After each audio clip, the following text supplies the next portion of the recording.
Matayo 5:13 some. Abakristo nibo munyu w'isi n'umuco wayo. Muri umunyu w'isi, ariko yo munyu heza uburyohe ubu kiryoshwa n'iki? 14. Ntaco ubu kimaze atari ugutabwa hanze ugahonyangwa n'abantu. 14. Muri umuco w'isi, igisagara cubatswe ku mpinga y'umusozi ntigishobora guhishwa. Yesu nashimwe. Twumvise yuko umukristo ari mbega umuririmbyi umuririmbyi yabanje kubiki.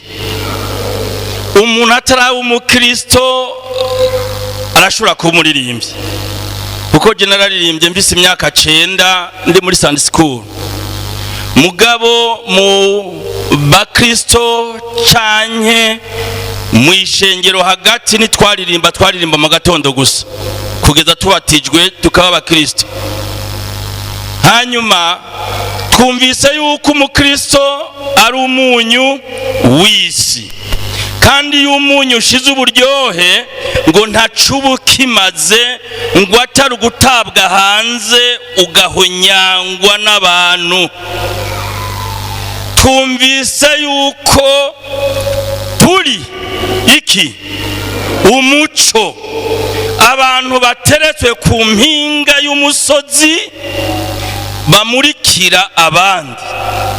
Umuntu ari imbere y'abandi akaba umuco. Nukuvuga umuririmbyi n'umuntu aje imbere y'abandi, n'umukozi umwe mu bakozi b'ishengero. Kandi umuririmbyi harya mu ishengero n'umuntu akomeye, kuko usomye Bibiliya iravuga yuko umuririmbyi yahagurutse araririmba, ishengero ryuzura mpwemu yera, abakozi baca barazinga ibitabo barataha.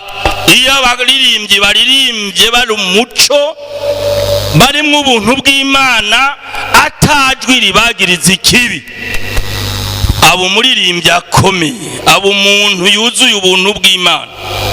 Umuco ni iki canke kuba umunyu ni iki? Umunyu nukuvuga ni kirungo kimwe mu birungo abantu bashira mu mfungugo. Mbe umuntu kugira ngo amenye yuko indya ziri mu umunyu azumvishwa ni iki? Azumvishwa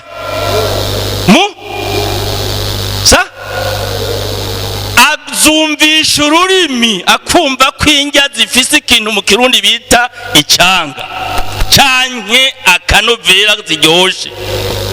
Iyo ugiye mu manza kenshi ubu ntibagiteka umunyu, uza wumva umuntu avuga ngo nzanira umunyu ushire muke. Umunyu nta munyu hari. Mu myaka iheze umuntu akijijwe ahuye na mugenzi we yaramubaza ati ntaco Imana yaguhaye ngume. Muri wewe ukabara ko mugenzawe harimo ikintu ushobora kumukurako, ukumva ko mu kanwa kiwe harimo ijambo ririmwo umunyu ryo gufasha. Niko umukristo akwiye kumera, niko umuririmbyi akwiye kumera, akaba icitegererezo. Mugenzi we akagira ico amukuyeko, n'amahanga agira ico amukuyeko. Bibiliya tubwiye ngo muri umuco, abantu bateretswe ku mpinga y'umusozi. Iyo umuririmbyi ahagaze ngaho ariko aririmba, abakristo kenshi ntibamenyekana, ariko umuririmbyi aramenyekana cyo kubera n'umukozi w'Imana. Uhagaze ngaho abantu bose barakubona bakagufotora, hanyuma mwahuriye mwibarabara ngo ugiyamye aririmba mu ishengero rya Pentecote hariya. Turi umuco, dutegerezwa kumurikira abandi bakabona ubuntu bw'Imana. Yesu nashimwe. Umuntu agahinduka akaba umuco, harya ahantu uba ukaba umuco, muri korari ukorera mukaba umuco, harya uhagaze ukaba umuco, ukamurikira abandi bakamenya ubuntu bw'Imana. Aya n'amajambo Yesu yigishije ahejeje gutoranya intumwa, acarabazana uko yari yabakuye ahantu hatandukanye.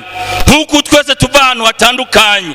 Aho inyeshenza hari isoko ukaba umuco, kuko na Petero yaramukuye ku kibuga hariko ararobera, aramubwira ati harya nyene waruri ubu muco, niwasubira bakakubona babone ko wahindutse utari Petero wa wundi.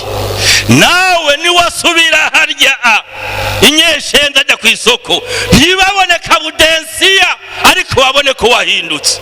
Yesu nahabwe icubahiro.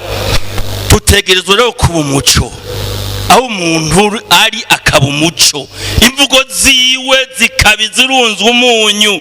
Bibiliya itubwira ngo amajambo mabi ntakave mu kanwa kacu, kuko mu kanwa kacu havemwo amajambo meza arunze umunyu, ahesha icubahiro abayumva bose.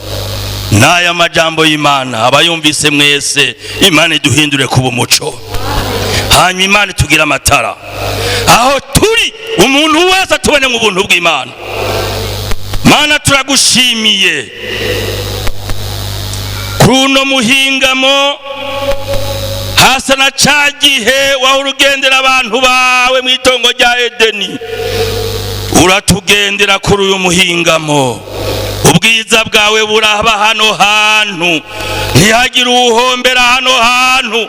Ikiganza cawe kibe hano, uwaja kekeranya kubone, mpwemu wawe akora ibikorwa. Dusenze gutyo mu izina rya Yesu, amina.